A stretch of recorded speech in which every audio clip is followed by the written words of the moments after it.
Why get all your holiday decorations delivered through Instacart?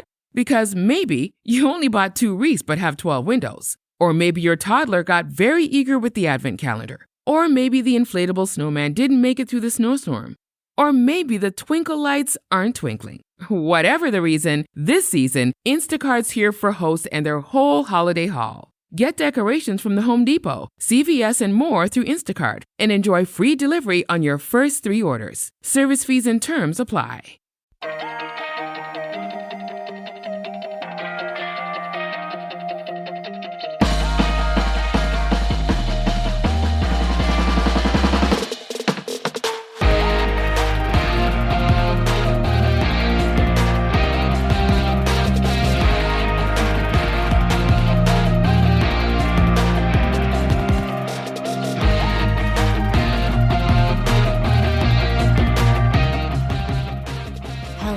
Holidays from Criminality. This is Rebekah, and that's Melissa. Hi, Melissa. Hi. Hi, Rebekah. How are you? I guess I'm feeling like New Year is coming, so maybe new intro needs to happen. I don't know. I went off script. I liked it. Thanks. Unfortunately, we do not have a script for that, so you might have been on script if we had ever bothered to write it. Exactly. How are you, Rebekah? Wait, I just asked you that. Yeah, but I was good, and I'm still good. Mm-hmm. Okay, good. more Just is... a check-in. You know, we're days away from Christmas. It's all happening. You know, my head's a mess like everybody else's probably. How about you? The same. I saw a meme that said 11 months out of the year, I'm a mess, but in December, I'm Christmas. Yeah, there you go. No, I got it. That's about right. It is. I mean, I love this time. It's like the best of times. It's the worst of times. And once you just accept it's a mixed bag, I think it's good. My kids are older, so I don't feel that weird, crazy pressure. Yeah. It's a lot more relaxed than it used to be. So yeah, good. That's good. Yeah. Good. My kids aren't like big wanting a lot, which I'm not like, oh, a brag. It's nothing like that. They're both just like have a couple of things they want, smaller things. I'm like, could you say one more thing? Because that's feel incredible. Bad. Yeah. But you know, I remember being a kid and the day of Christmas, like after I opened my gifts, I'd be like, why didn't I ask for whatever? Like, how did I miss this? So I'm trying to outthink them and it's not going well. Mm-hmm. Did you circle things in catalogs? When I was little, yeah. No, I wasn't allowed to have a marker Christmas list. Probably not either. I wasn't allowed to have a Christmas list. So it was wow. Yeah. So I still to this day, it is very strange to me.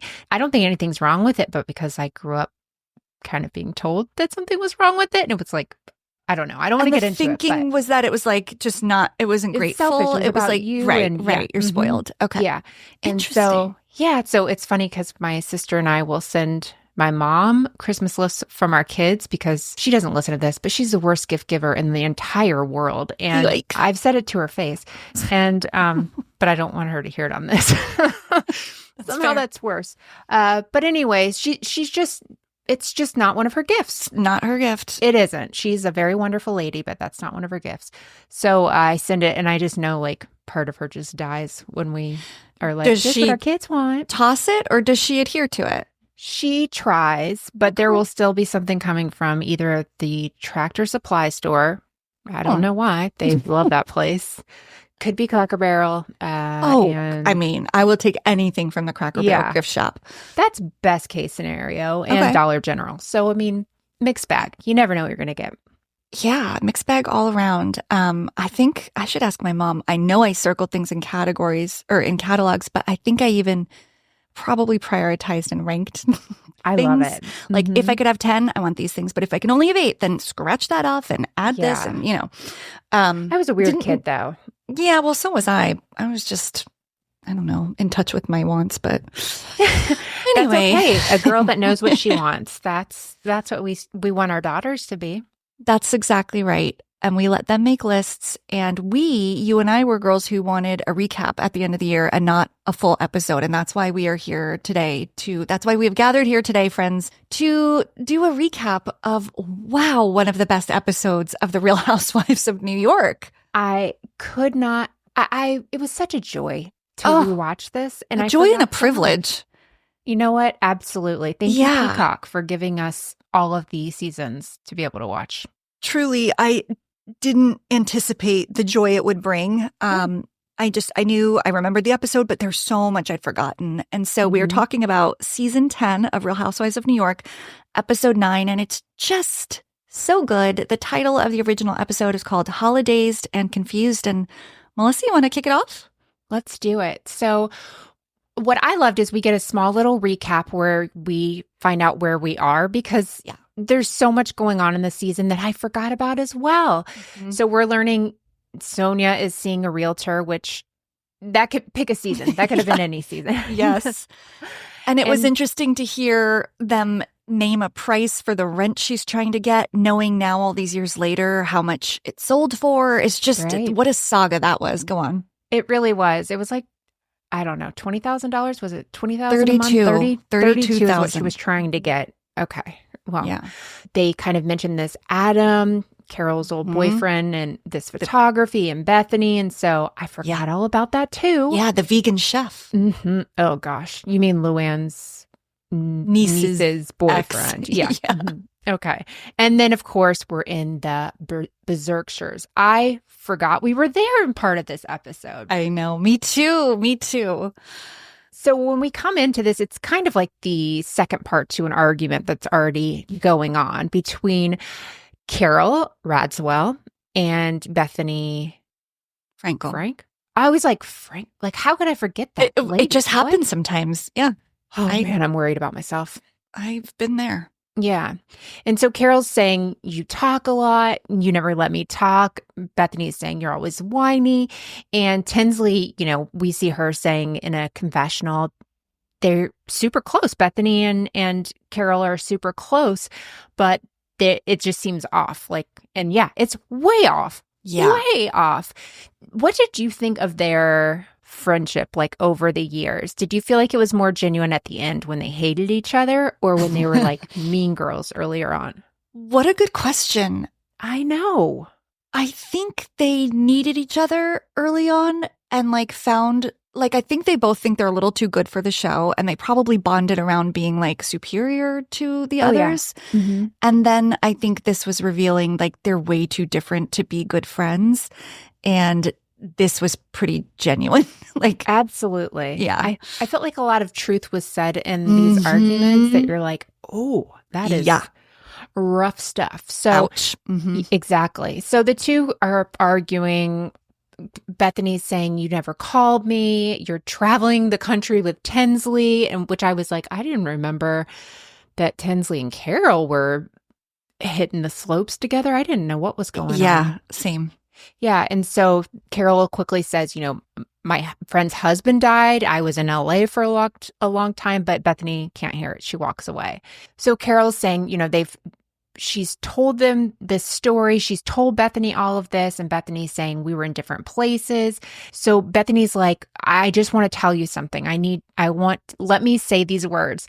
And Carol's like, we were interrupted. When I was telling the story, I was interrupted. Bethany starts with, this summer, we were in a different place. Immediately, Carol interrupts with, exactly, I agree, which you can see flames popping out of Bethany's head, which is something men, I think, do sometimes where you're like, hold on, did you not hear the thing I said was about to set me off has set me off? Yes. It was doomed from the start.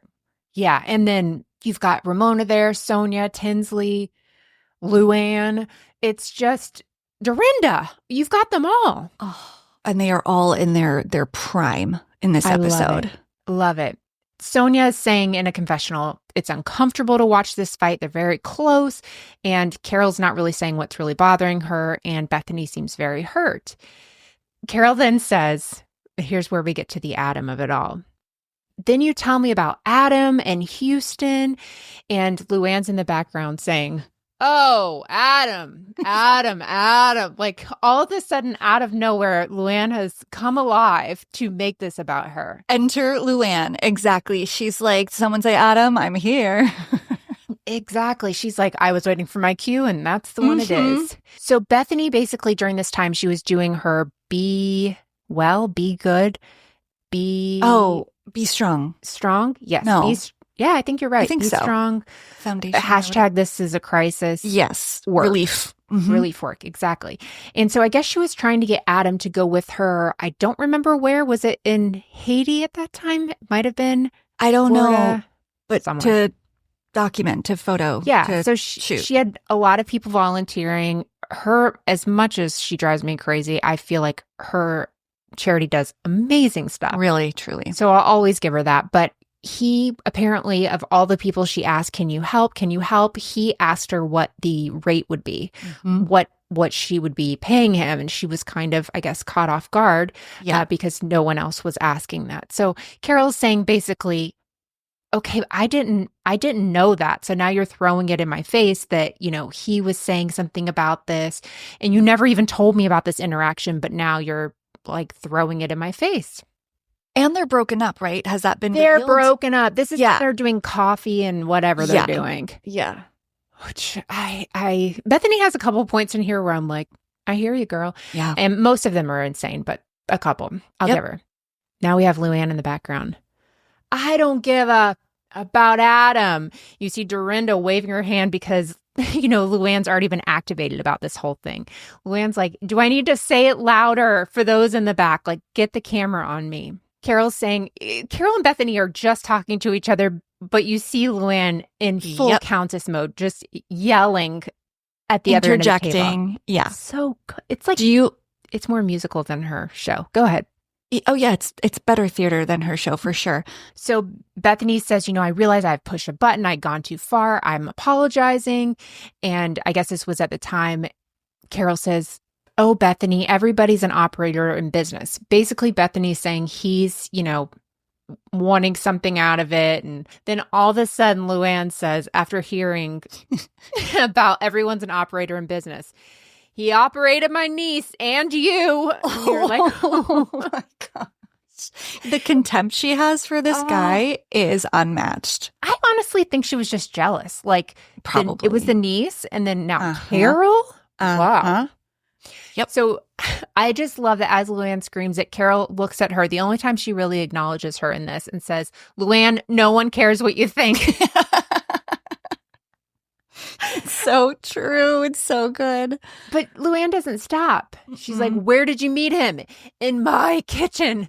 Because of my niece. Don't you forget it. He's an operator. And he jumped on Carol from my niece.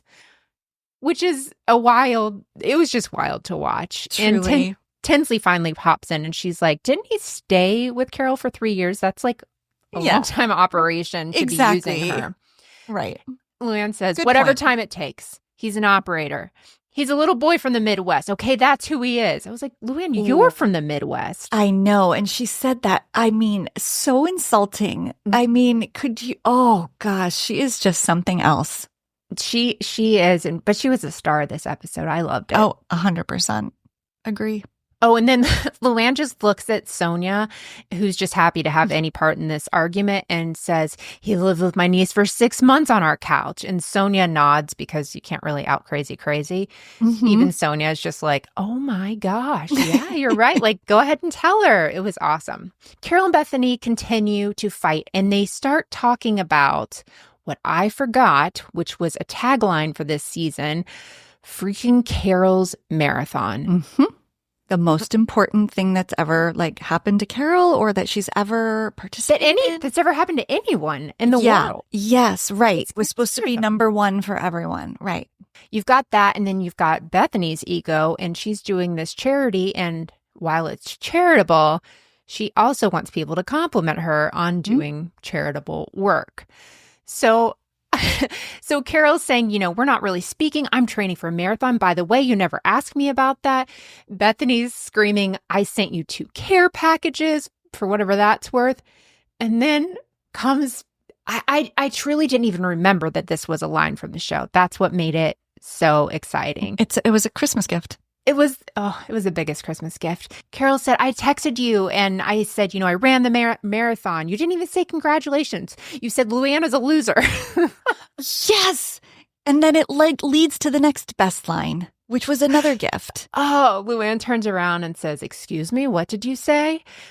And then Carol's talking to Bethany, ignoring Luann, even though she drug her into it. And Carol's saying, I'm texting you. I'm saying how the running's going. And I said, I ran the half marathon. It's 2 hours and 54 minutes.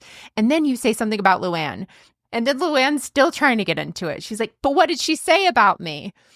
Ramona, just off to the side, says that you were a loser. Luann, who apparently hasn't heard any of this up until now, says, really? Why would you call me a loser? And then I love that Bethany never says, I didn't say that. She says, I don't know that I did. Yeah, she doesn't remember saying it. And I'm thinking there's a lot we could say about Bethany, but having a bad memory is not one of them. That woman remembers everything. But I just loved, instead of saying, yeah, I did it, or no, I would never call you that. Yeah. She's don't like, recall. No, I don't know that I did that. Sounds like me. And Luann's like, if I'm a loser, then the rest of the world sucks. Yeah, I have that in quotes. I'm like, we haven't referenced that enough, because she goes on to say it like 2 or 3 more times. Now she's saying, if I'm a loser, the rest of the world is effed. That's how I feel personally about myself, because I think I'm great. And she's prop working all over the place with scarves and boas and vamping for the cameras. I mean, it is rich.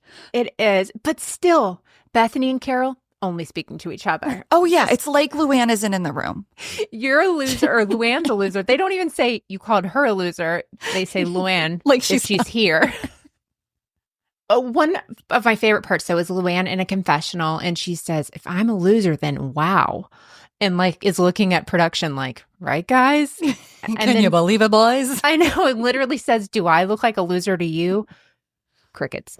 No one says anything. No, they break the fourth wall. Why didn't they do it there? I know. So Bethany says she's done. She's leaving the table. Leave me alone. Bethany's leaving. They're still mad. And Dorinda says, you guys really love each other. You have a chance to fix it. And then she screams, they're not listening. And somebody says, I don't know that we can fix it or whatever. And Dorinda's like, then make it okay. Which activated Dorinda terrifies me, especially in the Berkshires. Yeah, because she's in her territory. Yeah. Yeah. Graystone Manor is the place you go to die or hope to sleep through the night. I don't know. This was so crazy to me. Luann looks at Dorinda and I think they're about to fight. And she's like, don't try to make it okay, all the time. It doesn't work. And Dorinda's like, actually, it does. Next thing you know, Luann goes and sits on Dorinda's lap. And then they're just like hugging and yeehawing and everything else. They just are having the best night of their life. Still, Carol and Bethany back to yelling at each other and only each other. So there's just tension there that it's not going to be fixed at the table, basically. They're trying to get through this conversation. They're not really going to figure out what's going on tonight. But back to Luann being a loser, Carol is explaining it to Luann because Luann's like done her whole speech. How am I a loser? Tell me the ways that I'm a loser. Everyone, please talk to me. Why would you say this? And Bethany said, quote, I don't know if I called her loser. I've often thought she was a loser, but I certainly wouldn't have thought that you'd be the one to bring it up. Okay, points for honesty. I mean, what can you say to that? But I love that it's not just like, maybe I thought she was a loser once. She says, I've often thought of her as a loser. Yeah. No. And the way you've betrayed me by saying it, like, you're not the person I would have thought would rat me out like that. The rest of these. Yeah. So good. But Luann's like, no, it's worse that you said it than her bringing it up. That's not the problem. And Bethany's saying, I still don't know if I actually said it. By the way, how many bad things have you said about me? You're like piling on this for no reason. I don't even know that I did say it, but it's very likely that I did. Yeah, she's moved. It's moved, right? Like the beginning, she was like, I don't recall. And now it's like, well, I probably did, but I don't remember. It's basically like a politician, not admitting to and then admitting to like an ongoing affair or whatever he's done. So then Luann's saying, look at me. Do you think I care about what you think about me? And Bethany's like, I hope not. Luann says, not 1 second. And then Bethany says, well, do you care that you have lipstick on your face? Luann says, I do. And Bethany helps her wipe it off. Immediately Bethany says to Luann, you do care what I think about you, and I care about what you think about me. Luann's like, you're right. Absolutely. It's been 10 seconds. She melts and gives in. She buckled so fast. I was actually kind of embarrassed for the Disappointing. Countess in that moment. I know. Me too. We see Carol talking to Ramona and Bethany, literally walking into the conversation that they're talking about her. But this happens more than once in this episode. Every time somebody's talking about Bethany, she like hops out of a hamper. She's just right there all the time, anytime somebody's talking about her. So again, this conversation still isn't fixed, but they're hoping something will happen. Now you can see that they've gone from the dinner portion of the night to the party session of the night. And that's where Sonia, Luann, all of them are really going to shine. Yes. And Bethany said this one thing, and it makes me crazy when she does this kind of thing. She's like, it's way worse. I'm so upset. And now it's like you can't put the toothpaste back in the tube. I hate when something goes too far. She's like, Carol, why are you doing this? I'm not going to be able to forgive you for what you just said. Like, not even, it's going to be hard to forgive you. Yeah.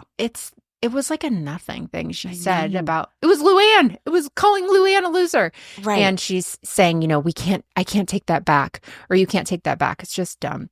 So then Luann's dancing around, got her boa going side to side, basically rehearsing for the tour. Oh, she goes, there's no loser here. Ciao, Bella.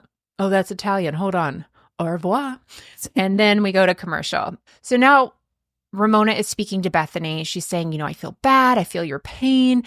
You just weren't making sense to her, and she's not making sense to you. And then we see Bethany start walking in the back to, again, where Carol is. So now Ramona and Bethany are done talking, and we cut to a scene with Carol and Ramona. And Carol's saying, do you know why she's trashing Adam?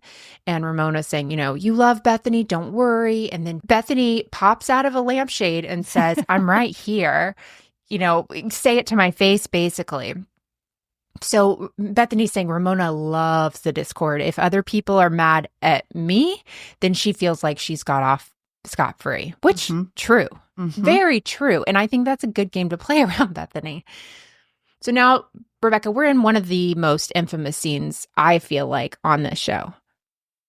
I hope so. I hope we're talking about the same scene, if I'm remembering correctly. I think so. Are you a cake person?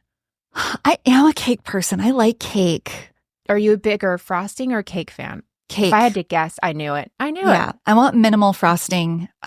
Too much is too much. It needs to just be not enough. A thin layer. No, I know. There are definitely cake versus frosting people, like the ratio. Cake. I'll take the top, you take, we'll do it. Perfect. Okay, great. So Dorinda's carrying her own birthday cake, singing happy birthday to herself. Leading the group in a birthday song to herself. But Ramona's also there, flapping that arm around, doing her, beautiful, terrible voice. Yeah, and Ramona chimes in, taking the whole octave up, like 2.5 octaves, but not in any key that makes sense. Not in a key you've heard of. Yeah, no. So it's a real cacophony of sounds. I think that may have been what happened to Dorinda, that the sound was so deafening that her neck snap back, put her face in the cake while it's lit. Candles are on. It wasn't a surprise. You lit the candles and carried the cake out. I didn't remember the face plant. My notes say not Dorinda going into the cake with the candles lit. Like, what? She did it 3 times. Well, they went out when her face smashed them. So then she just decided to continue with the cake because she saw everyone was like laughing. And she's like, oh, this will like heal the wounds and like make the party. And so she just keeps smashing her face in the cake like it's a one-year-old's birthday. She went full Mrs. Doubtfire in that moment. And I didn't appreciate it. I felt like Bethany when she said, I wanted a bite because I would have been so mad. Yeah, that was gross. Yeah. So gross. And then Ramona's licking her face. Everyone's licking Luann's This is face. the most like make-outy group of all of them. Like they all love to get very close in every way. Boobs everywhere. All the time. Always smushing parts and licking faces and sharing saliva. It's too much. Everyone's in a good mood now because of this cake thing. So actually it did work. She broke the ice, She did. Then all of a sudden it feels like an I Spy game because the camera goes on to look at a cigarette on a stair. And then shoes and towels on the floor, wine on the floor. Oh, so Yeah. they're showing that a fun time is being had, like they're partying Yes, now. they're like, I didn't remember it's that. okay now. Yeah. Right. Then you hear Bethany say on the count of 3, let's say you made it nice. 1, 2, 3. And they did that for Dorinda. You made it nice. Yes. So now it's 9:20 that night. Luann's still dancing with her boa. We've got her in the confessional saying, we came up to the Berkshires to have a fun night. Let's get on with this party. And what do we know Luann more of? Her rules and her manners, or her undeniable ability to party like it's 1999. So we cut to Bethany and Dorinda, which it kind of messed with my brain because I had no idea what was happening in that moment. You see Bethany, topless, bottomless, trying to put her foot through elf pajamas. Yep. And Dorinda with her leg in the same leg hole with naked Bethany, trying to put her leg in it. And then we get into one of my favorite things about Dorinda is that she owns Christmas. And I mean, Santa. I've never owned it. Yeah. She owns it, and everyone should know that. So if you weren't aware, congratulations. If Christmas is bad this year, like, let Dorinda know. She might have screwed something up for you. Yeah. Don't try to outshine her, whatever you do. Oh, exactly. And so Dorinda's literally saying, Christmas is mine. You're taking my Santa theme over. You know, you're trying to outdo me. She gets very personal with it and literally screams, I own Santa. I own Santa. Yeah. And so Bethany's saying in a confessional, I had no idea. She does have the hair of Mrs. Claus and I have the jaw of an elf. So everyone knows their place, which I was like, thank you, Bethany. I like that. I really appreciate when her like humor hits just right. Yeah. In that Paige DeSorbo way. Like there are just moments where it's like, yeah. Good. Yeah. Yeah. And so they compromise with Bethany wearing the elf pajamas. Dorinda wears the Santa pajamas. Right. Okay. She's Santa. So now there's Carol and Dorinda, and Carol's once again saying she never told me about this call with Adam and really what was going on with it. You know, she's like, everyone looks at things through their own perspective, and she just looks at it kind of like the way a narcissist kind of does. Mm-hmm. Just like that, Bethany walks right in the room again. I know. She know. like, yeah. She has like the radar. Yeah. She like came down like Santa's chimney and then popped out that time. She's there. So Bethany's, of course, mad. I'm not doing this. You know, they're back to fighting. Dorinda tries to leave and says, I have the worst camel toe beyond your wildest belief in this Santa costume, which you're like, anywhere else that wouldn't really fit. But an early RHONY makes sense. Yeah. That's an important part of it. Also, beliefs about it is really funny. Yeah. You wouldn't believe. It wasn't even believe. It was belief. No, belief. Yeah. Instead of saying you wouldn't believe. Yeah. Or something. Yeah. It was just not right. So then they're back to talking about the stupid Adam thing. And Bethany's saying, you missed a text, you missed something because I told you about this call. Carol's saying no. Bethany's saying, I didn't just call you out of the blue and say, Adam sucks. And, right. You know, whatever. And then I love when they do these cuts. So it's Carol and Bethany fighting. Now we're downstairs. The girls are all dancing and rolling around. Everyone is on someone and on something, at least one thing. So Tinsley finally gets 2 seconds and she says in her confessional, the night's still young and it's Bluestone Manor. Like they're going to be partying. Yeah. Back to Carol and Bethany. Bethany's saying, you're so into yourself now, your hair, your style, and Tinsley, which I thought was weird. And then she's like, you take so many selfies. Yeah. And you're obsessed with your youth, and you weren't like that before, to be fair. Carol does say you do selfies all the time. Bethany loves a selfie. I know. That's very true. But what Carol says in a confessional, she's like, she needs a reality check. Yes, I got a haircut. We all get haircuts. I cleaned out my closet. I got new clothes. I didn't change who I am. I mean, I do think she kind of did in a bit. Like, she definitely changed her style a lot. Drastically. Yeah. Which you it's can her do. prerogative. Right. It is. But, you know, you can't really say you didn't change anything. You did. And that's okay. Yeah. So now we have Luann grinding on Sonia downstairs. And Sonia saying, I love that part of the party when everyone's half naked and dry humping on things, especially Luann. So we're back to Carol and Bethany, and Bethany's saying, this is the stuff I can't stand with Bethany. She's saying everyone has their own stuff going on. You have a breakup going on. I have my own stuff going on. I got in way too deep with this charity stuff. Oh, my way gosh. too deep. That's when she starts her poor, pitiful me tears, where you're like, if you feel bad in this, look at the nice thing I'm doing. You need to feel bad for me. Now, I'm all the these victim people here. are relying on me. It's so much more than I expected, and they need so much. Mm-hmm. Yeah. And I'm doing it all by myself. My assistants don't even, exist. Yeah. And she's saying, I didn't call you about the marathon. You didn't call me about my charity. That's fine. All of a sudden, Luann yells, Sonia, what's your sign? And Sonia yells, Lady Salad. I don't know what that meant. I missed that moment. That's amazing. It was very much a background thing that I don't even know that production knew they caught. So Bethany and Carol basically just decide, let it go. We're not really getting anywhere, but, we can be nice. She's asking if Bethany has those pajamas, and Bethany says, no, Dorinda tried to rip them off of me, and she's got the other ones I brought, and she has a camel toe. And it was a lot of details about that. I love this. I can't think of water without thinking of this scene. No. I don't know about you. Yep. Such a good reminder of this. We cut to the fish room at Dorinda's, and all of a sudden we hear Luann yelling, who's got water? Who's got water? Water. Well, it's the next morning. Bethany just yells, shut up! Like, can you imagine? Okay, you and I have had to share a room before in traveling situations. Can you imagine me just screaming as soon as I woke up about water? Terrifying. Like, for you to bring me water? Yeah.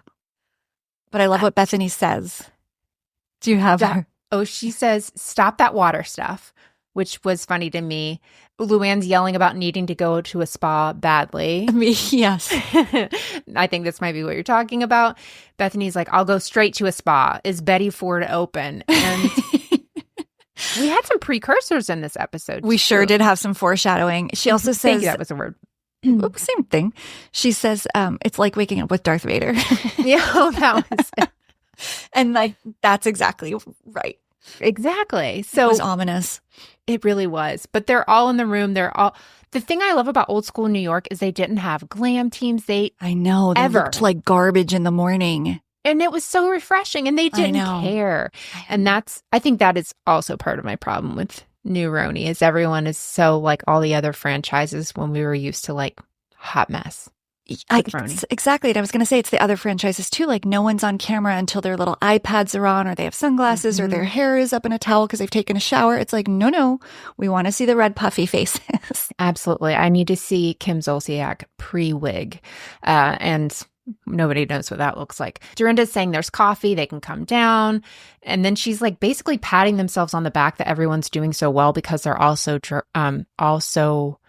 hungover, tough, and they're fine in the morning. We're so tough. You have a very high threshold, and they bounce back quickly. It's alarming. Dorinda says in her confessional, basically, this was a success. Will I do it again? I don't know. And so we're briefly back in Sonia's townhouse. I didn't take a lot of notes on this because it's her just saying where she banged people throughout her house and how it broke various things. To like the handyman and her real estate agent. Yeah, everyone knows.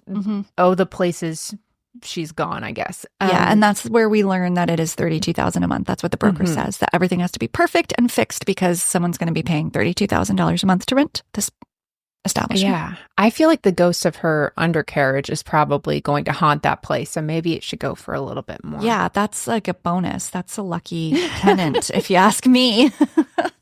I'd pay extra for that. It's part of the experience. So then we're now at Bethany's house. She's saying, oh, by the way, gold shirt, long sleeve shirt, and those jeans, that's my dream Christmassy outfit. I love it. Super cute. I noticed that too. I did point out to Rebekah that we could see one of Bethany's tracks, and I said that in her hair because we've never seen it. I've never seen it on her. No, I didn't think she used extensions. And when you sent me that zoomed in screenshot, I was aghast. I had to rewind and pause. And it was bad. I got 3 of them. Wow. I was very dedicated. So Bethany's saying, I don't entertain as much as I should. I have this great place, but it's my version of the holidays. This is a New York City holiday party versus going to the country and having a fireplace, even though I have a fireplace. Don't worry, she reminds us. Rebekah, would you say this is a New York City holiday party in your experience? Yeah, kind of, actually. Yeah. I mean, I've been to so many different kinds of holiday parties in New York, Got it. but this is one type. Florida's never seen such a thing. Let's keep going. And so then Tinsley arrives. Sonia comes in looking absolutely amazing. Truly. Yes. And then I loved Sonia then going into, I've got to have construction on my house. I need somewhere to live. Tinsley, can I live with you? I forgot that Tinsley had lived with Sonia for a while. Yeah, it brought up all that whole drama between them because she was like, I mean, they had so many issues. Sonia was so mad at her. Yeah, all the time. Because, it was just great. I wish, how we had the Luann and Sonia spinoff. I would have watched a Sonia Tinsley spinoff. Because you'd think it would have been Dale? more simpatico, but no, it wasn't. Mm-hmm. Not at all. Dale, yeah. Luann's there. She's saying she's sick, which is always a great way to greet somebody with a kiss and then to say you're sick, even pre-COVID. Why are we? Truly. Luann says to Tinsley, I'm so glad that you called to give blood. So immediately we know it doesn't mean I'm glad that you gave blood, Tinsley. It's what's wrong with the rest of you for not doing it is really the message we're hearing. Yeah, and we'll see more about that. Of course. And so Luann's saying she worked with the Red Cross. She realized how much blood is needed, and she wanted to give the gift of blood this holiday season. She was a nurse, so I guess it makes sense. Yeah, that's true. Forgot. But then Luann points to Sonia and Dorinda and says, you've not called. And Dorinda and Sonia are like, yeah. And Bethany's like, I'm not calling. I told you before I'm not calling. I can't do it. I'm doing fake Christmas with Bryn before I go to Mexico, which is like such a first world privileged, crazy thing to hear somebody say. I have to do fake Christmas and then I have to go on vacation. So that was fine. Luann's like, make a donation. And of course, Bethany does. And I think that comes up more in your part of the episode. Carol comes in wearing gold pants and she's like, oh, Bethany, did you and I only get the memo that this is like a sparkles party? Meanwhile, they cut to Dorinda wearing sparkles, Tinsley wearing sparkles. Like it, and they just look confused, which I know is just the cut they used, but I loved it. It was great. Yeah. So then they play White Elephant. Are you a White Elephant fan? I actually am. I think it's super fun. I love it. But I love when it's like, so in our family, there used to be this angel that would light up that was like on the top of the Christmas tree. Yeah. And it would come out every year. And as a gift in the White Elephant? So that's every amazing. time, you would get stuck with it until the next year. So we always had stuff like that. I love that kind of White Elephant. Me too. Like really stupid random stuff. So dumb. You really don't want it, but by the end, you want the dumbest thing. Yes, like it's crazy.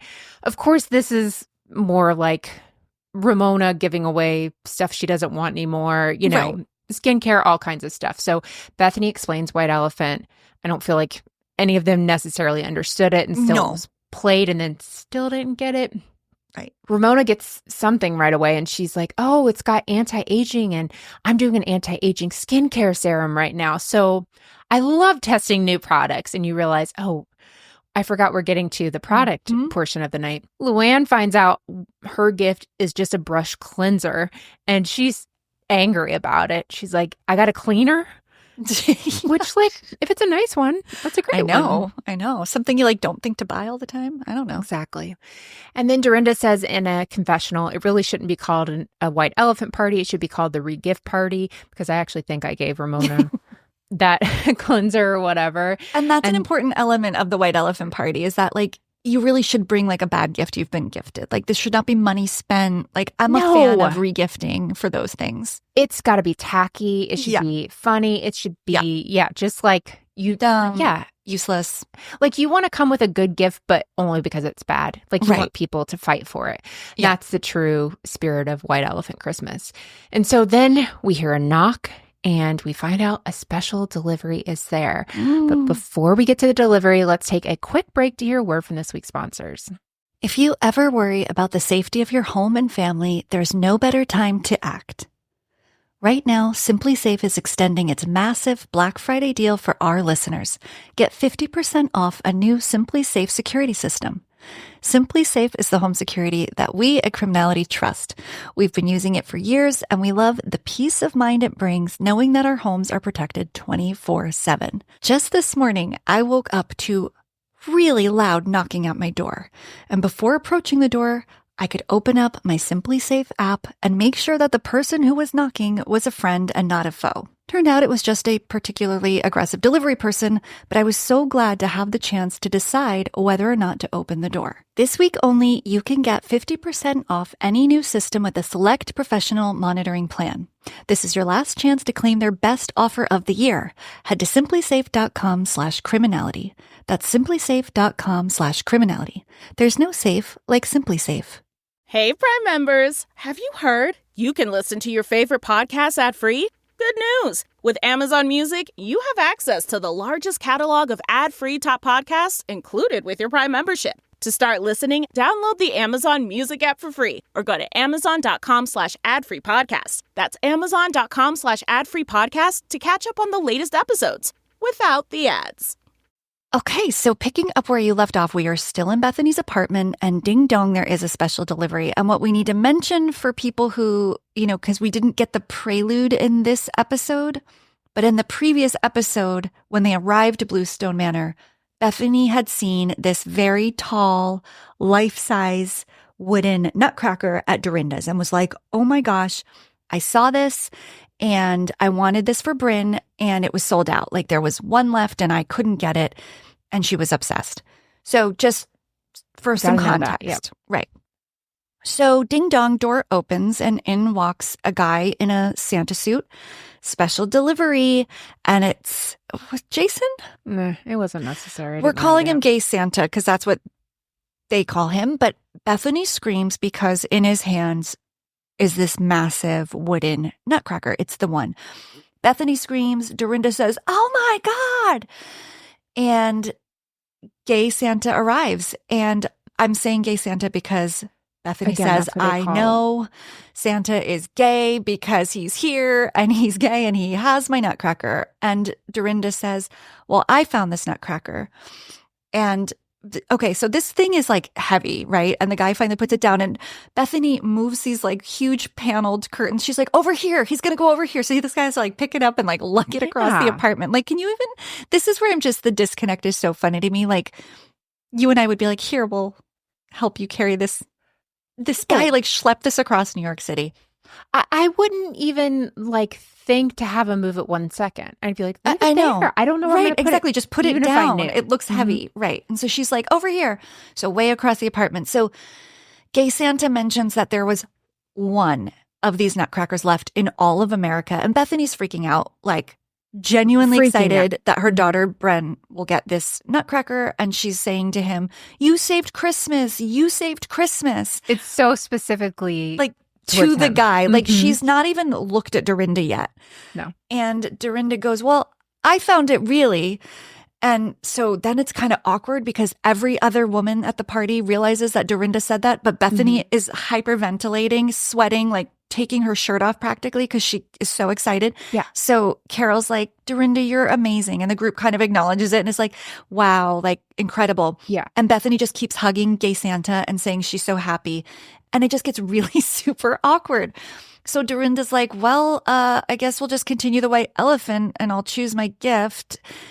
And so it's awkward because Bethany just seems like completely unaware of Dorinda's involvement. But of course she was. Oh, what I didn't mention is Gay Santa is her holiday decorator. Dorinda. He did all her, he did Dorinda's Bluestone Manor inside and out decorating. So of course it's Dorinda related that this got here.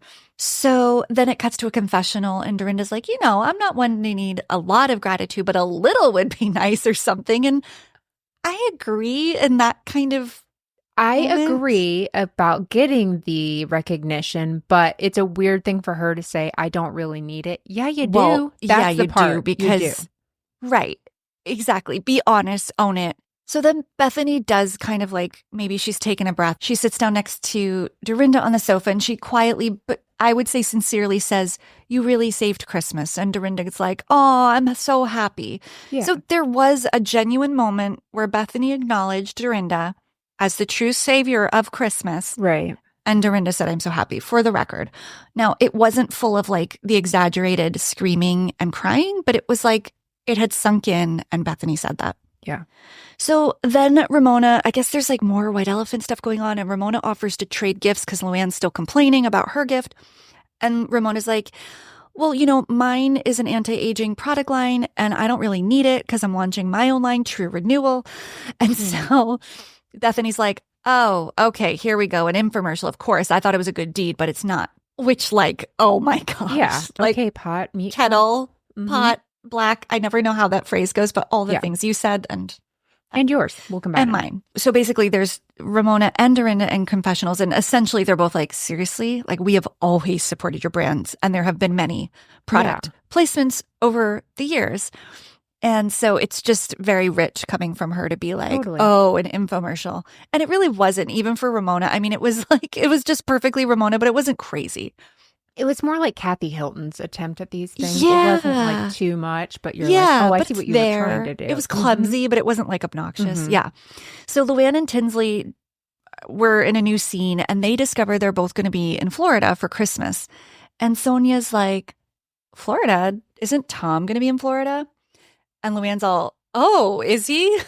Wow. Which, who'd have thought? There? Who knew?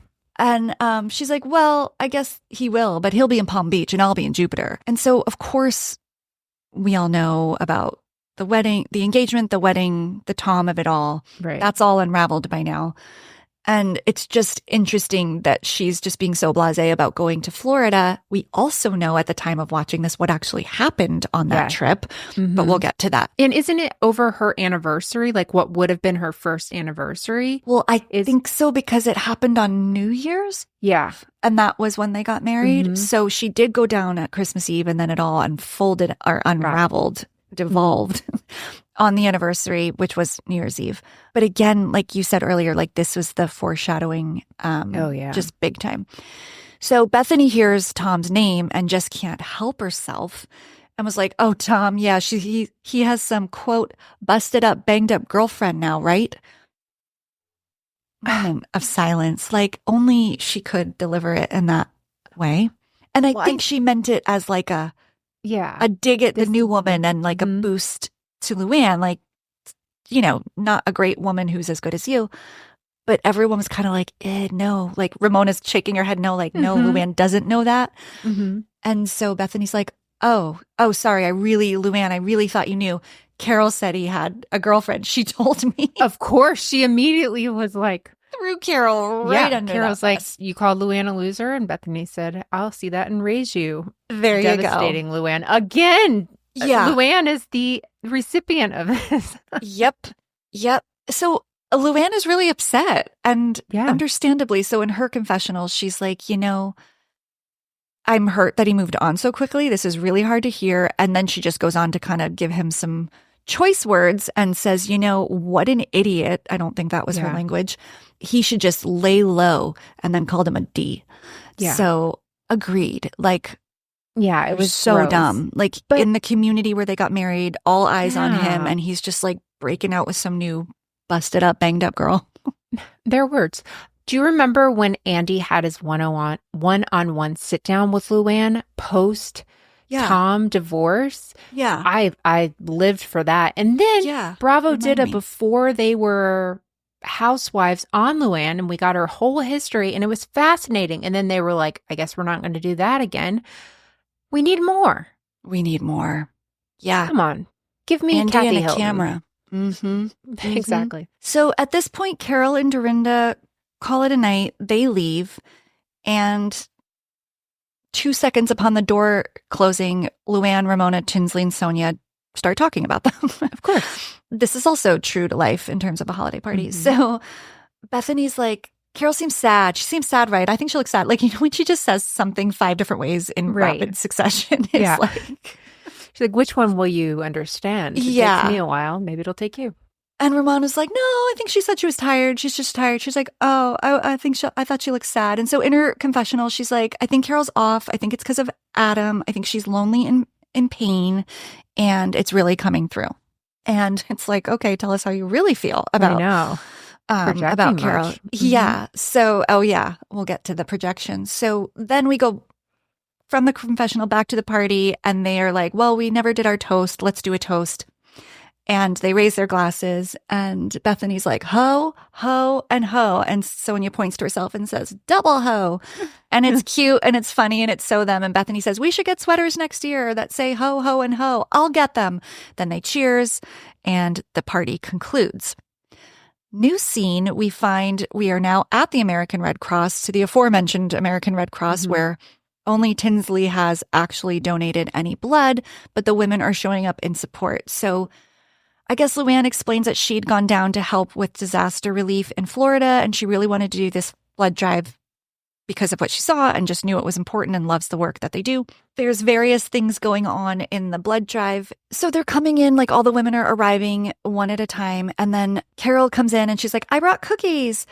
And that's because, right, you always get a cookie when you donate blood, but she can't give blood. And they're talking about why. And it's because she's underweight. Oh. I don't know. It also just goes hand in hand with her marathon story. It's like she's just running so much. Like the weight's flying off, literally. And we learned that because of a recent trip to Mexico, Sonia and Luann can't give blood.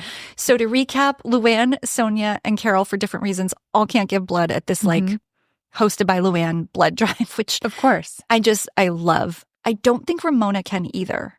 Did I say Ramona? I thought Ramona. No, I think Ramona was there too, and so but she didn't give blood either. Yeah, so for whatever reason, she couldn't either. And Bethany isn't there, and Bethany's just not present. A very big absence. So then we see Sonia just sitting on a lady's lap, and the lady's in one of the like comfortable leather chairs with the armrests for when you have the needle doing the drawing, and you have to sit for 15 minutes. So she, was kind of stuck there. And she's just on there chit-chatting with the lady about, what are you doing for Christmas? You hosting? And the woman didn't look thrilled. Like, it wasn't like if it had happened to me and I would be like, I'm cozying up in a blood drive with Sonia. Like, what could be better? This woman was like, what is happening? This felt more like Sonia was a dancer at a club and was trying to get her tips up for the night, because she was it was one of those weird things. And it was the patron's first time in a club like that, and they weren't sure how to participate. And the cousin said, this is his first time here. Could you just be nice to him? And then gets the daytime and there was no eye contact made for that reason. Mm-hmm. Yeah, that's exactly what was happening. Okay, actually, I have enter Ramona and Dorinda. So this is when they come in, and so apologies, but she doesn't give blood, but she just enters now with Dorinda, and Ramona's wearing what looks like lingerie. It is red silk with black lace. So of course she sees Sonia, who's in a sequined dress, with ample cleavage tumbling out of the dress. So they have to start talking about boobs and their areas, and they're getting super close, right on top of next to that same woman who's still getting her blood drawn or recovering. And her face just says, I would love to get up and leave, but I simply am not allowed. Right? Like, she's like, as ordered by the physicians. So just a wacky, this is why I love the show. Like, what show do we get to see a blood drive and them being just themselves, not even trying to like act a different way? The only thing they're trying to do is be charitable, which is impossible for them to do. They just... Yeah, and Sonia keeps talking about how, well, since I can't donate, I'm just here for a good time and to make everyone feel happy. And like, there's cookies. We'll get to the cookies. Yeah. So then a new person enters the scene, and it is a woman named Megan, who we learn from her... Chiron. Thank you. She is Bethany's brand manager, and she says, hello, I'm from Bethany Frankel's office. And she talks to Luann. Is there someone here I can speak to about making, who's in charge here, basically? Yeah. And Luann's like, because it's not you. Sure. So that's already like a little bit of a blow. So then this lady who organizes the fundraising and the organization comes out, and this lady, Megan, says, Bethany is so sorry that she couldn't make it today, and she would like to offer this donation. There is $1,000 of cash cards, which you are, which we hope you will distribute to people in need for them to have. And just all the girls are watching like, wow, Bethany, wow is the unspoken vibe. And it's just so funny because there's lots of ways to do this, right? Yeah. You could either just clear your calendar and show up and donate blood. You could show up and not give blood and be moral support like all of them.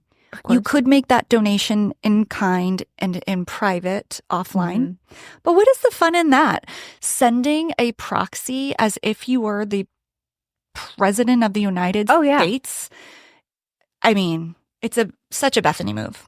But I love that it wasn't even for Bethany to help with her charity work somewhere else. It was for fake Christmas with Bryn before she goes to Mexico. I felt like that could have been rescheduled to the day before. I also think you could take your daughter to this thing and be like, hey, we're going to stop by and like help some people before you get your life-size Nutcracker and $5,000 other value presents in this. This move was just so very Bethany. And it was perfect for the episode. And she knows that, right? Of course. So that happens. And I think Luann's trying to like feign gratitude because she's in front of the Red Cross lady. So she's like, oh, like heart, hands to heart, like how lovely.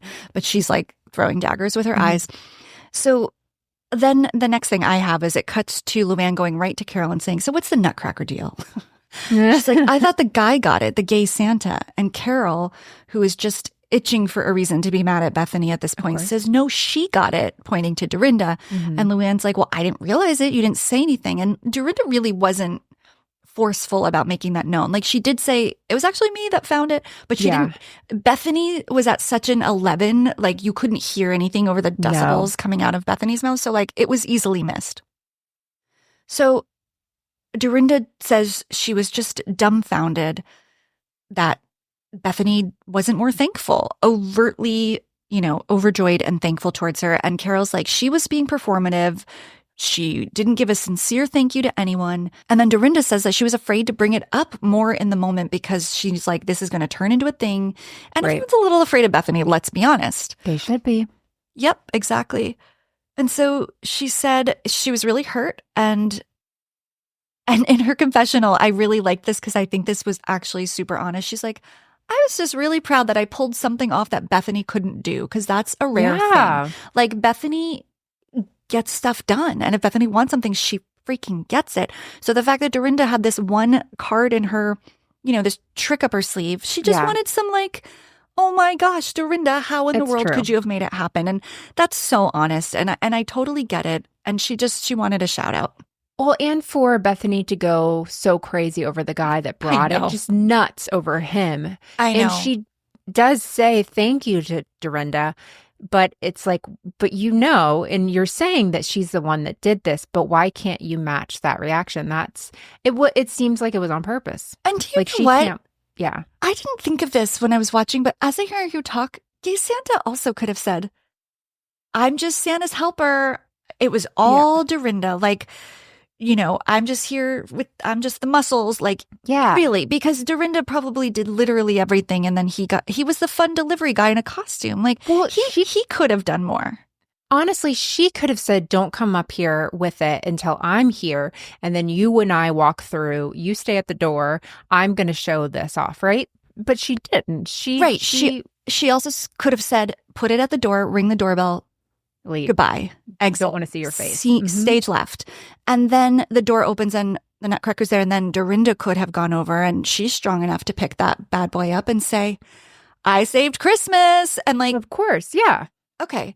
I want to have like alternate endings, like a choose your own adventure of the Nutcracker episode where like different things happen. Okay. We'll bookmark that. And in this one, that happens, would Sonia get her toaster oven? Yeah. Okay. Yeah, I think some people want to see that. Yeah. We're back at the Red Cross blood drive, and Carol pulls Ramona aside and says, can you tell me what happened after I left the Christmas party? Because Sonia just mentioned some stuff, but I don't trust her brain. It's a little jumbled, she says. So Sonia recounts pretty accurately what Bethany said about Carol and said that she feels like Carol is sad and unable to maintain relationships and is lonely. And Carol's like, no, that's what she feels. That's a projection because I'm not sad. And so everything she's saying is actually about her. So then in the confessional, she's like, you know what? I am sad. I'm sad that Bethany couldn't have taken me aside at that party and said, hey, are you okay after the breakup with Adam? Like things do seem weird. She's like, that's what makes me sad. And I'm like, okay, I feel like that was a little clarifying. Mm-hmm. And then Sonia back at the blood drive is like, I feel weak. I need a cookie. She hasn't had any, didn't give blood. Yeah. But she's been trying to, entertain people for 2 hours and she's getting lightheaded. So she needs a cookie. So then cut back to the group and we see Carol, who is just, I feel like she is just trying to get people on her side to wage a war against Bethany. Yeah. She reminds Ramona what Bethany said about the True Renewal infomercial. And Dorinda's like, you know what? Do we have anyone else in our lives who talks to us like this? Like, why do we allow this? And so you can be like, Carol's kind of like having her like villain era of like, yes, we're all turning, because she knows she can't do it alone. Like, right. Oh, no. She doesn't stand a chance. Mm-mm. So Ramona's like, yeah, Bethany's a hypocrite and she claims to support women, but she doesn't. And Ramona in her confessional says, wouldn't supporting women start at home with your own girlfriends? And like, honestly, she makes a good point. Mm-hmm. And we know what's coming. It's the iconic phone call from Ramona to Bethany about women supporting women, which, I mean, there's so much to be grateful for in one episode, and this is just one more. Yeah. So before we leave the blood drive, the last thing is that Ramona and Sonia can't help but talk about their bowel movements in front of yet another innocent blood donor, like talking about number twos, and it is so gross. They are so gross. And I just had to mention that. It's always bathroom with those ladies. Always, always, always. So then we cut to the phone call. Ramona is outside, busy Manhattan Street, taxis flying by, cookie on Coco. Coco. Who Because Bethany had a Bethany cookie had cookie, before sorry. Biggie and Smalls, or after Biggie and Smalls. I don't know.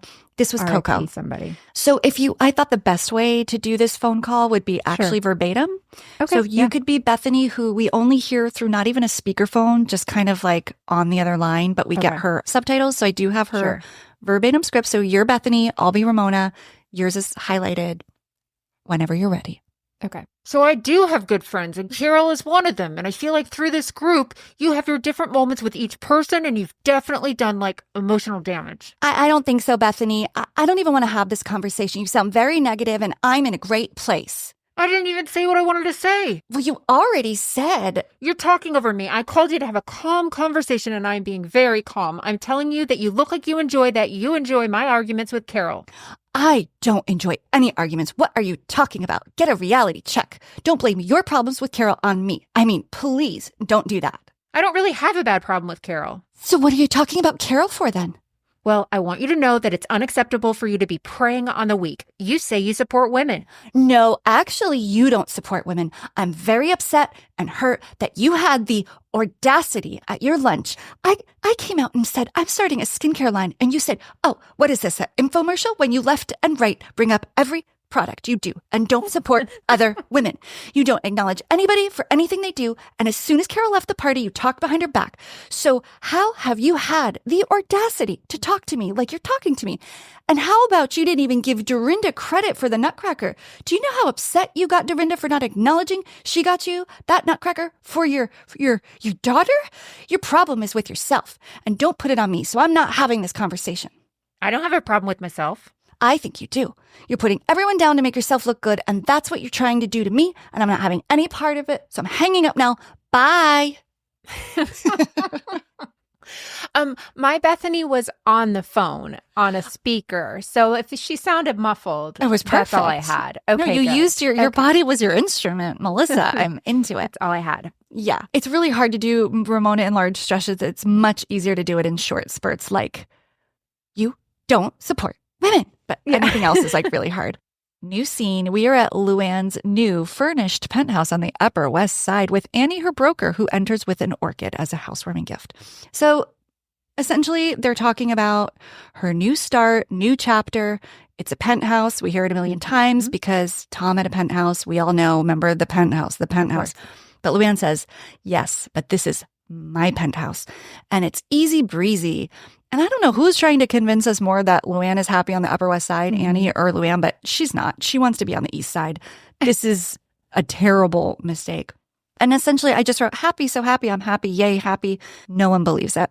No. Luann is in a confessional and she says, I'm going to go see my brother in Florida for Christmas. And then I'll be at a wedding in South America and life is on the up and up. I'm excited for the future. Happy, happy, joy, joy, yay, yay. Cut to the housewife arrest scene around the world. And I just thought we need one clip, this recap, and this has to be the one. Yes.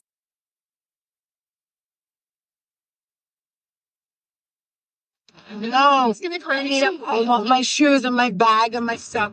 Don't touch me. Don't touch me. I'm going to kill you. You don't want to. I have my hands out with my nose and out. You're fine. Why are you doing this to me? Why are you doing this to me? You don't know it's me. Listen here. I'll tell you if you don't stop. Do you understand what I'm telling you right now? I was like, what did I do? Leave your feet in the vid. What did I do wrong? Battery law enforcement disorderly intolerance, resisting, arrest with violence, corruption by threat, very the 4 felonies. So they need to hire more of these stewards of unnecessary. I'll get a great about to stop drinking. I mean, there is nothing funny about drunk altercations, assaulting a police officer. Of course. DUIs, none of it. But that is some footage, man. It really is. I remember where I was. It's one of those things where you just can't even believe it until you see it and you're hanging on. It's pre-Scandival. It's pre-Jen Shaw arrest. Pre-Jen Shaw. It was one of the first housewives that I can think of that was arrested, minus like a Tinsley thing before we knew her. That kind of thing. For something that like there was footage and it was like a true crime and it wasn't like their life before Housewives. Like this was huge. In the moment. Because, and the news was covering it and it was showing her showing up in court with like her outfit from the night before. Yeah, that's what I was thinking. The floral dress with like a little cut ruffle on the side. Yes. Oh, man. I mean, far from a spa was Luann that morning. Closer to Betty Ford, I would say. Yes, exactly. On the spectrum, we are tilting towards Betty Ford. So that was the end of that wild episode. And then it was a to be continued, of course. And most of our listeners, I'm sure, know what happens next. But man, if you want a fun holiday rewatch. Oh, so good. What a good one. It really was. So it was super fun to rewatch this, but I'm curious if you watched anything newer that you might have clues for. I do. I will go ahead and say that I watched this a while ago, but I loved it. And I think you were like, why did you watch this? Oh. I was going through something when I watched this. Oh, boy. You're always going through something when you watch certain things. Oh, I thought you were just going to say you're always going through something. No, just with certain TV pairings. I mean, I am. Okay, let's go. Here's my clues. Prison, which is where I'm going through something. I mean, not because of prison, but you can tell that's like a good clue of mine. Netflix. Patricia Arquette. Oh, is it the Florida detective one? Ooh, actually, no. Okay, what is it? Escape at Dannemora.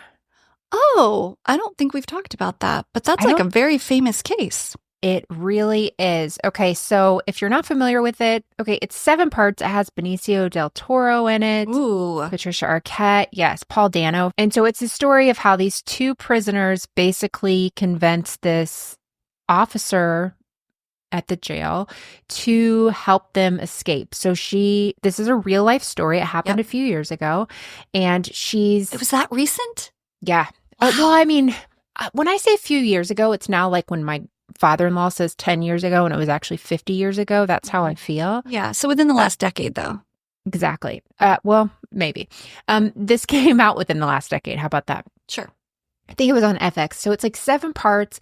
It's telling the story. She has started a relationship with one of them in prison. Her husband works there, by the way. And later has an affair with the other one. And it's all very messy, but like the guys are just trying to get out of prison. And her husband, do you remember seeing interviews with him after? He was just like, I love my wife. Yep. And just was sticking with her. And it was pretty incredible. So there's not really a spoiler because it's happened and it's life, but it's very good, very detailed. I thought it was really interesting. I was like very into the story when it happened. You know, one of those you just kind of follow as they're looking for these people. And it's just fascinating how they got out and, you know, just wild. So if you're looking for like a multi-part, multi-day binge kind of thing with like an interesting story, I would definitely say watch that. That doesn't sound weird that you were like choosing this or going through something. But then I like watched this and then I got really weird where then I was like, I wanted to watch a documentary on it. And then I was like, calm down. Why are you so interested? That's so in normal. This? That's like not weird at all. It's weird what you think is weird. But there's podcasts about it too. I've listened to, I feel like that's where I don't think, I'd love to see something visual around it because I think I've only listened to a podcast about it. Yeah. And this is, of course, you know, they take Scripted. some liberties with it and everything, but it's really good. Benicio del Toro is he's great so good and terrifying in this. Yeah, so he everyone is such a good actor. Is great. I didn't realize how much I liked Patricia Arquette as an actress too. It just seems like everything I end up liking, I'm like, oh, she's in this, and she's in again. this. She's great. Oh, that's good. Good recommendation. That seems like something my kids might watch with me. Lots of butts you see in the. I mean, not that your kids can't see butts. No, but we lots don't need to of see them sexual together. situations. Nope. Yeah, Pass. I thought it was like historical crime, but it's no, plus. I think TV there's a banging sexiness. within the first few minutes. So Nah, maybe not. maybe not. Okay, so I'm only a few episodes into this one. No bangs yet. You'll totally get it because it's all over Netflix right now. I already know. You already know. Yes. But Yes, go ahead. before Give the I say- clues. No, No it's good Netflix. deed. It has to be no How good deed. do you? But there's other things that are new on Netflix. Why did you know that I was watching that? Because I I know told you. I No, know you you haven't do. told me. But I know you too. But I never guess right. No, you were but I unpredictable never- though. Yeah. Mine I'm are pretty mine don't predictable. make sense. Yeah, I can look at the top 10 on Netflix and kind of suss Gauge out what what- you're going to do. Yeah. Well, But- it's Ray Romano. It's Linda Exactly. Cardellini. I want to see it. It's Lisa Kudrow. It's Abby from Broad City. Like, there's like a plethora of reasons that Of course. I needed to watch it, and it's about a house for sale in Southern California. Like, I am in, and I'm loving it. I'm loving it. Oh, really? Mhm. Good. Oh, well, let me just talk about it in case I'm just like, yeah, I like it. Bye. I'll watch it. In case somebody wants to know what the premise is. Well, I sent to you the Lisa Kudrow episode on Armchair Expert the other day. I don't know if Yeah. you listened to it or not. Obviously, she was there to promote it. But That's man, probably is why she- I went right to it. Yeah, maybe. They got you. Maybe.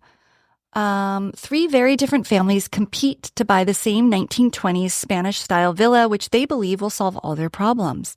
The genre is dark comedy. Oh, this is why I watched it too. Creators of Dead to Me. Yes. I Liz remember Feldman. seeing this and seeing Linda Cardellini, and I was just like, I want to watch whatever Sold. this is. I have no idea. Mhm. Yeah, and it's so the genre is dark comedy, which I mentioned because what they don't say is that you can't figure it out. I don't know. I assume we'll figure it out by the end, but some dark crime has happened there. Some Okay. tragedy, but it's not like a sad show. It's funny. So yeah, dark comedy is the right description. So I don't know what happened, but they all want this house, but there's a secret. And Got it. yeah, it's fun. I'm actually probably going to put it on tonight while I wrap Christmas present. Oh, nice. I really want to watch it. I saw like a 10-second preview maybe yesterday or something like that. It wasn't much, but when I saw Ray Romano, I was like, He is such a I've- good actor. I freaking love him. And he did that show. Oh, sorry. Go ahead. No. He did that show on Max a couple years ago that I loved that was something about, Made to Love. It's a show where this girl ends up with this guy and he like creates this whole world for her to live in, and she realizes she's like living in this fake world. Oh, yeah. Remember? You brought this up I on the loved it. show. I Mhm. watched it too. Forgot about it. They never had a season 2. Yeah. So I don't know if they were not going to or what happened, because she's now in like the Penguin on Max or whatever. But none of that matters because I really want to see the show that you're talking about. It sounds great. And Dead to Me is everything. Dead to Me is it's like, to me, it's the perfect TV show. It really is. I didn't finish. I'm looking at, what is it called? Made for Made Love. to Love. I didn't Made finish for it. Love, yeah. But yeah, there's Ray Romano. I do just think he's great. So yeah, so it's a good watch. I highly recommend. Oh, good. I will definitely start watching it. Not tonight, but I will start it tomorrow, and I'll finish it tomorrow if we're being honest. I'll figure out. Yeah, well, I'll listen to it or something. Holiday binge time. So 2025 is almost upon us. It will be upon us, whether we like it or not. And going into the new year, we both are working on different projects, several projects all of those things. So we wanted to keep Criminality going, but we can't keep it going at the rate we're doing it, which isn't a ton by other standards, but it's a lot for us with our other jobs. So we are looking to do once a month, the first Friday of every month. So really it's down from 2 episodes to 1. Just like an episode, what's going on in the world of Bravo and reality TV show, like a roundup of those things. And we'd love your suggestions. There's always something going on. And I think it could be really fun. And we'd love your input. We might do them live. I think we talked about that. Yeah, we are exploring that. If we can find a technical option that we are capable of executing. And the idea being, you know, I know we're taking away an episode, but then maybe it could be fun if it's live and we're engaging with listeners and viewers more. So TBD on the details, but if we would love to hear from you, if you want to message us on Instagram or email us, those are the only 2 places we'll see anything. Let us know what you think. What do you want us to talk about? Would you watch if we did it live streamed? And yeah, we're excited. It's something we just don't want to give up. We love doing it so much, but we do have a lot on our collective plates. So this felt like the right next move for us. For sure. I'm very excited and Me too. Can't wait. I'm just glad I get to keep working with you. We're friends at this point. We've talked about that before. That's so like, it's even weird that you're saying it. I'm like, I know. I think people know we're friends. Like I know, but yes, we are friends, Melissa. Yes, and with or without you. the podcast, but I'm so glad we're going to keep doing the podcast. Me too. Me too. Thank you. We are so grateful for everyone listening. We hope you have a happy, healthy holiday. Absolutely. I can't say anything better. Watch Rebekah's shows that she said today. I don't know what that has to do with anything, but I don't like emotional things. So let's just get out of here. Melissa's getting uncomfy. Here's to 2025. We will see you on the first Friday of January. Bye. Bye.